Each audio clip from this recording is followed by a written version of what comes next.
오늘 하나님께서 우리에게 주신 말씀은 사도행전 10장 1절에서 8절의 말씀입니다. 사도행전 10장 1절에서 8절의 말씀을 저와 여러분이 한 절씩 교독하시겠습니다. 가이사라에 고넬료라 하는 사람이 있으니 이달리아 부대라 하는 군대의 백부장이라. 그가 경건하여 온 지방과 더불어 하나님을 경외하며 백성을 많이 구제하고 하나님께 항상 기도하더니 하루는 제9시쯤 되어 환상 중에 밝히 봄에 하나님의 사자가 들어와 이르되 고넬료야 하니, 고넬료가 주목하여 보고 두려워하여 이르되 주여 무슨 일이니까? 천사가 이르되 내 기도와 구제가 하나님 앞에 상달되어 기억하신 바가 되었으니 내가 지금 사람들을 욥바에 보내어 베드로라 하는 시몬을 청하라. 그가 무두장이 시몬의 집에 유숙하니 그 집은 해변에 있다 하더라. 마침 말하던 천사가 떠나매 고넬료가 집안 하인 둘과 부하 가운데 경건한 사람 하나를 불러 이 일을 다 이루고 욥바로 보내니라. 아멘.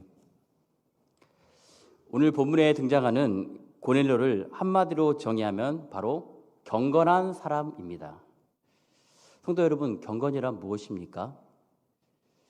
제가 다녔던 장로의 신학대학교 신학대학원의 교훈이 바로 경건과 학문이었습니다. 신대원에 다니면서 경건에 이르는 훈련을 많이 받았습니다. 특별히 신학대학원의 1학년이 되면 의무적으로 기숙사에서 생활을 해야 되는데, 그때 매일같이 새벽 예배를 학교에 있는 동안은 새벽 예배를 그렇게 나가야 했습니다. 새벽 예배를 통해서 경건의 훈련을 받게 되었고, 또 이렇게 한 학기 동안 같이 기숙사에서 지내면서 이렇게 다니는 그 기간을 경건학기라고 그렇게 불렀습니다. 또 장신대에서는 또 기도탑이라는 것이 있습니다. 기도를 하는 탑인데요, 통성으로 마음껏 부르짖으며 기도할 수 있는 개인 기도실이 기도탑에 위치하고 있습니다. 신대원에서 많은 것을 배웠지만 무엇보다도 사역함과 신학함에 있어서 기도가 얼마나 중요한가를 몸소 깨달았습니다. 이런 얘기를 하면 안 되는데 제가 신대원 졸업한 지도 거의 20년이 다 되었는데 신대원 얘기를 꺼내게 되었습니다. 경건에 이르기를 훈련하는 시간, 하나님과 독대를 통해서 자신을 성찰하며 말씀 가운데 하나님과 교제하는 그런 훈련의 시간들을 가졌습니다. 제가 신학대학원 2학년 때 처음으로 이제 교육전도사로서 사역을 나가게 되었는데, 처음 나가는 사역지가 바로 청년부 사역을 하게 되었습니다. 청년들이 한 200여 명 정도 되는 교회였었는데요. 그때 섬기던 교회에는 청년부 금요 심야 기도회가 따로 있었습니다. 이렇게 금요 기도를 마치고 11시에 기도회가 시작되면 새벽 2시 30분까지 매주 금요일마다 금요 기도회를 그렇게 하게 되었습니다. 정말 피곤했습니다. 힘들었습니다. 그런데 좋았습니다. 너무 좋았습니다. 왜냐하면 뜨겁게 기도하고 때로는 말씀을 전하고 말씀을 듣기도 하면서 정말 하나님께서 귀한 은혜를 부어주시는 시간이었습니다. 오늘 우리 중앙교회의 그 금요기도회처럼 이렇게 뜨거운 은혜가 있는 그런 시간들이었던 것을 기억하게 됩니다. 기도하는 시간들이, 기도의 시간들이 육체적으로는 많이 힘들지만 그 기도의 힘으로 사역하고 그 기도의 힘으로 신학대학원의 그 공부하는 것들을 잘 마칠 수 있었음을 그렇게 고백하게 됩니다. 오늘 본문에 등장하는 경건의 사람 고넬료도 항상 기도하는 사람이라고 이렇게 말씀하고 있습니다. 오늘 사도행전 10장 2절의 말씀을 다시 한번 읽어보도록 하겠습니다. 시작. 그가 경건하여 온 지방과 더불어 하나님께 항상 기도하더니. 하나님을 경외하는 경건의 사람은 기도에 열심을 내는 사람이 아닌가 싶습니다. 내가 할 수 없지만 하나님은 모든 것이 가능하시기에 전지전능하신 하나님을 믿고 하나님 앞에 기도하는 것입니다.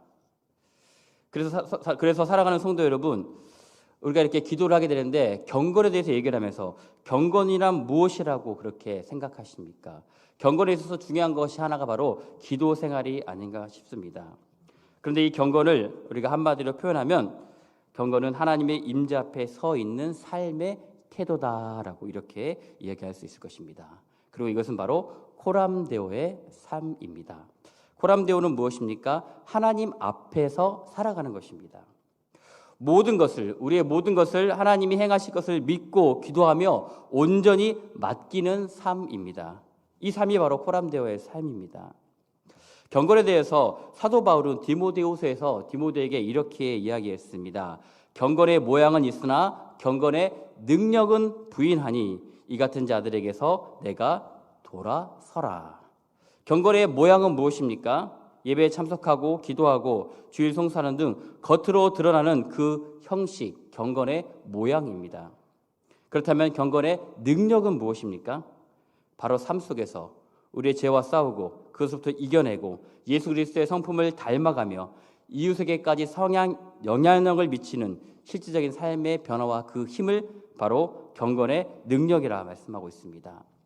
우리가 기도는 하는데, 우리가 예배는 드리는데 모양만 있지는 않습니까? 능력은 다른 것이 아니라 나의 모습 속에 나의 죄된 습성이 나타나는가, 아니면 예수님의 모습이 나의 삶 속에서 나타나는가 하는 것입니다. 내 안에 예수님의 모습을 나타내고 있습니까? 우리 주 예수 그리스도에게까지 자라나고 있습니까? 신학자 칼뱅은 경건에 대해서 이렇게 한마디로 정의를 했습니다.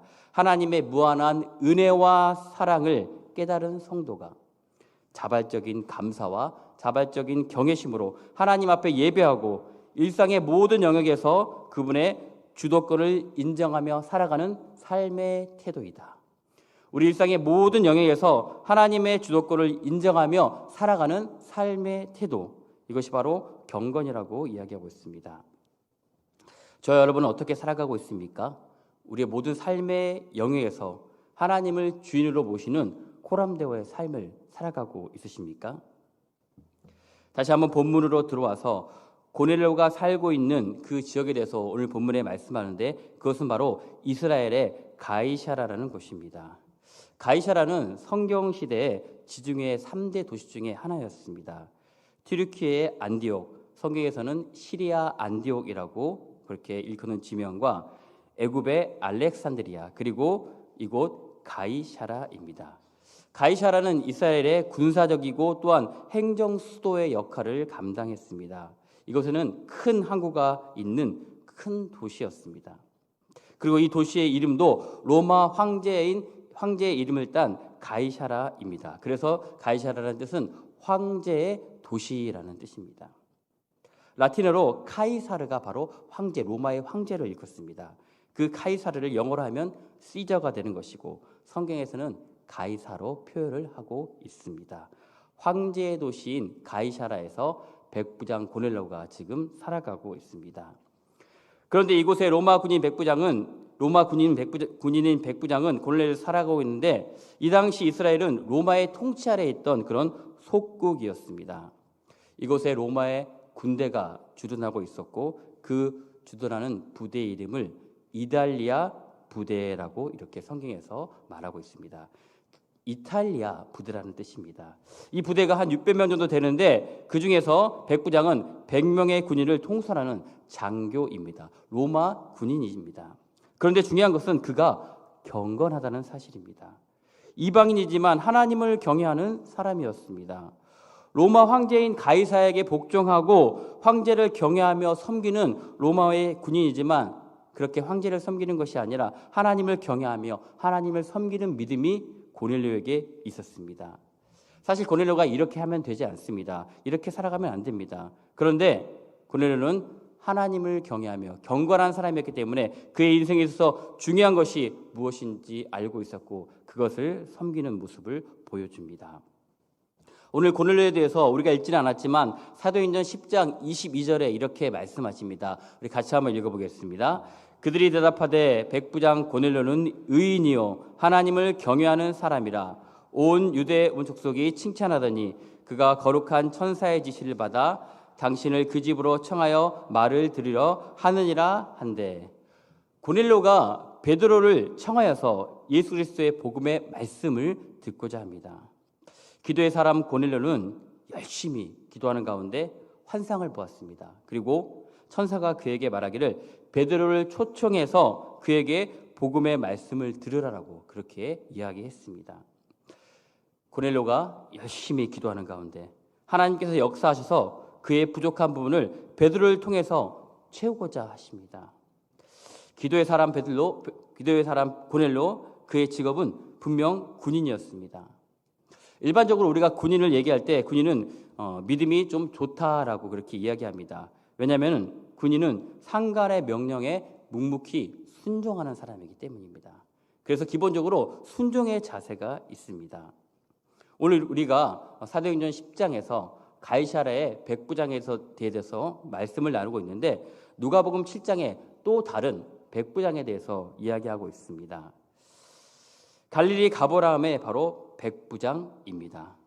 그의 믿음이 얼마나 좋았던지 예수님께서 그의 믿음을 칭찬하시기를 이스라엘 중에서도 이만한 믿음을 본 사람이 없다라고 이렇게 칭찬해 주셨습니다. 많은 이스라엘 사람들이 있는데 이방인인 이 백부장에게 너의 믿음이 이스라엘 사람들보다 더 좋다라고 이렇게 말씀하시는 것입니다. 그래서 누가복음 7장 7절에서 9절에 우리에게 이렇게 말씀하십니다. 그러므로 내가 주께 나아가기도 감당하지 못할 줄을 알았나이다. 말씀만 하사 내 하인을 낫게 하소서. 나도 남의 수하에 든 사람이요 내 아래에도 병사가 있으니 이더러 가라 하면 가고 저더러 오라 하면 오고 내 종도로 이것을 하라 하면 하다이다. 자, 9절 같이 읽겠습니다. 예수께서 들으시고 그를 놀랍게 여겨 돌이키사 따르는 무리에게 이르시되 내가 너희에게 이르노니 이스라엘 중에서도 이만한 믿음을 만나보지 못하였노라 하시더라. 이 백부장은 예수님이 말씀하시면 내 사랑하는 하인이 낫게 될 줄 믿습니다. 그래서 예수님께서 우리 집에 오심을 감당하기 어렵습니다. 그냥 말씀만 하십시오. 그냥 말씀하십시오. 그러면 그 말씀의 능력으로 우리 사랑하는 종이 나을 줄 믿습니다. 백부장에게는 이런 믿음이 있었습니다. 천지를 말씀으로 창조하시고 말씀이 육신이 되어 우리 가운데 거하신 그 로고스의 하나님을 믿는 믿음이 백부장에게 있었습니다. 이 백부장은 살아있는 말씀의 능력을 알고 그 능력을 믿었습니다. 말씀으로 풍랑을 잠잠케 하시는 그 예수님의 능력을 알았습니다. 말씀으로 그렇게 모든 것들을 온전히 회복시키는 그 능력을 그가 바로 하나님이심을 백부장은 알고 있었습니다. 그래서 예수님께서 이 백부장의 믿음을 칭찬하고 있습니다. 가이사랴에 있는 이 백부장 고넬료를 우리가 기도의 사람이다라고 이렇게 정의를 내릴 수 있다면 이 갈릴리 가버나움의 백부장은 바로 말씀의 사람으로 말씀에 순종하는 사람으로 그렇게 정의해 볼 수 있을 것입니다. 다시 본문으로 돌아와서 기도하는 백부장 고넬료에게 하나님이 은혜를 베풀어 주셨습니다. 어떤 은혜가 있었습니까? 사도행전 10장 3절에서 4절의 말씀에 하루는 제 9시쯤 되어 환상 중에 밝히 보매 하나님의 사자가 들어와 이르되 고넬료야 하니 고넬료가 주목하여 보고 두려워 이르되 주여 무슨 일이니까? 천사가 이르되 내 기도와 구제가 하나님 앞에 상달되어 기억하신 바가 되었으니. 천사가 고넬료에게 나타난 시간이 몇 시입니까? 제9시쯤이라고 말씀하고 있습니다. 유대인의 시간으로 제9시는 우리 시간으로 오후 3시를 그렇게 말하고 있습니다. 오후 3시는 유대인들이 성전에서 오후 제사를 드리며 기도하던 정해진 시간이었습니다. 유대인도 아니고 할례도 받지 않은 로마 군인이었지만 고넬료는 유대인의 기도 시간을 존중하며 철저하게 그렇게 기도하며 규칙적으로 기도 생활을 했던 그런 기도의 사람임을 우리가 볼 수 있습니다. 그렇습니다. 고넬료는 믿음의 사람으로 경건한 사람, 기도하는 사람이었습니다. 저 여러분도 고넬료처럼 기도에 힘써야 되지 않을까요? 그런데 고넬료에게 뭔가 좀 부족한 것이 있어 보입니다. 고넬료의 경건은 분명 그의 식구와 집안 하인들에게 신앙적으로 영향력을 끼쳤습니다. 그런데 영향력을 끼쳤는데 거기까지였습니다. 더 이상의 진전은 없었습니다. 칭찬을 받았지만 고넬료를 통하여서 영향력을 많이 그렇게 주지 못한 듯합니다. 기도는 열심히 하고 경건의 삶을 살았는데 뭔가 조금 부족한 것이 고넬료에게 보입니다. 고넬료는 하나님을 알고 유대인처럼 열심히 기도했고 구제에도 열심히 하여 이웃을 사랑하는 모습이 있었습니다. 그런데 고넬료에게 한 가지 중요한 것이 빠져 있습니다. 그것은 무엇입니까? 바로 예수 그리스도의 복음에 대해서 그가 잘 알지 못했습니다. 십자가의 복음, 부활의 복음에 대해서 고넬료는 알지 못했습니다. 그리고 그는 성령을 받지도 못했습니다. 성령에 대해서 깨닫지 못하고 있었습니다. 그래서 고넬료가 베드로를 만남으로 인해서 베드로의 설교 말씀을 통해서 그의 인생이 바뀌었던 것을 우리는 보게 됩니다.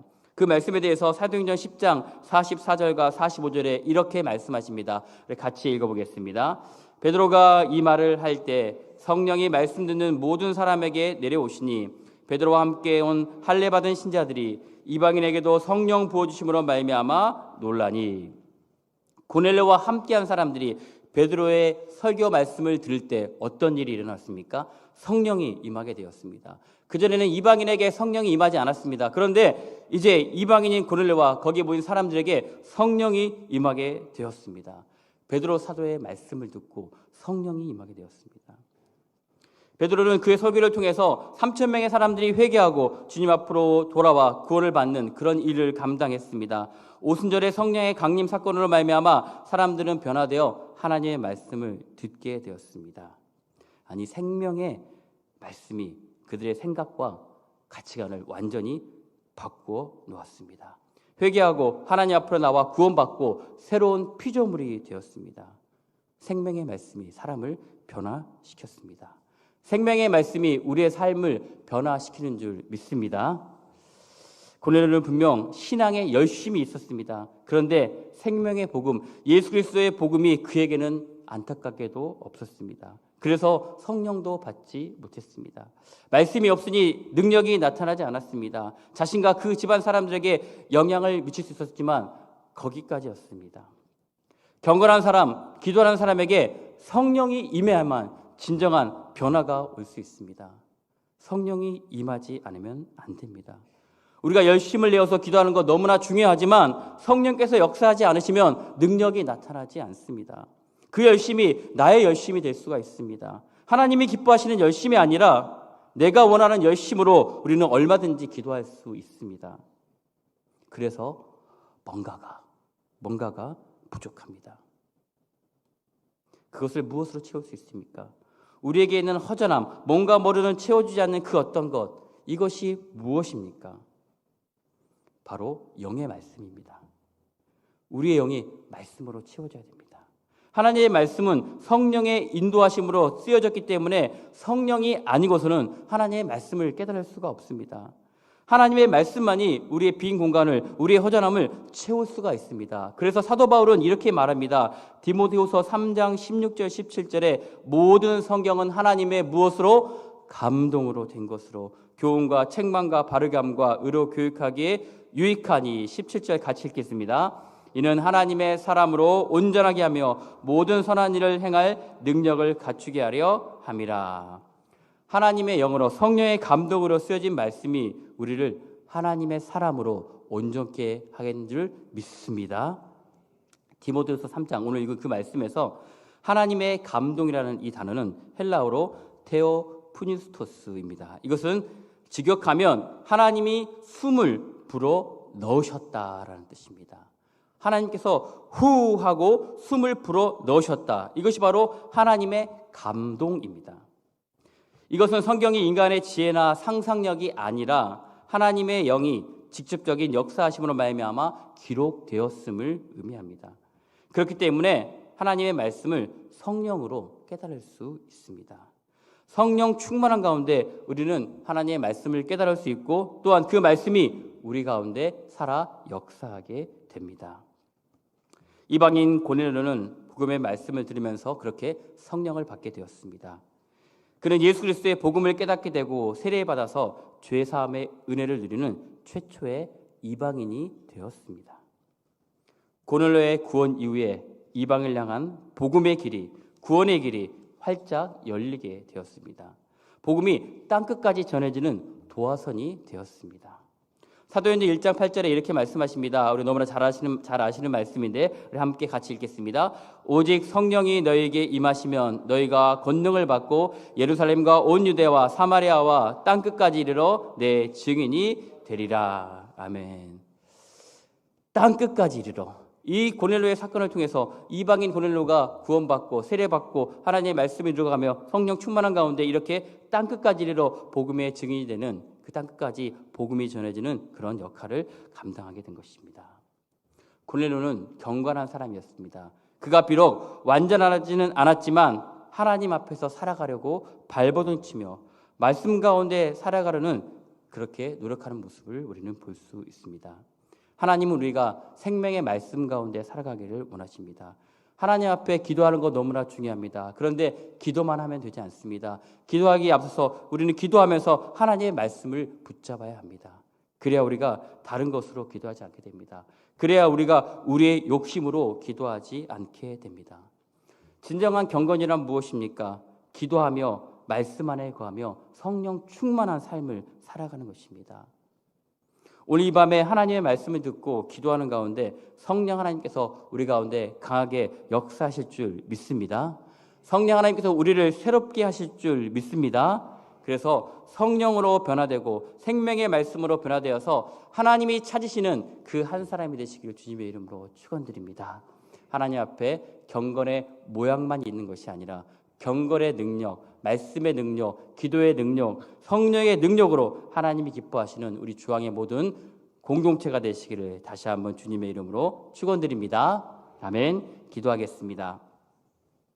하나님이 찾으시는 그 한 사람, 바로 그 사람이 제가 되기를 원합니다.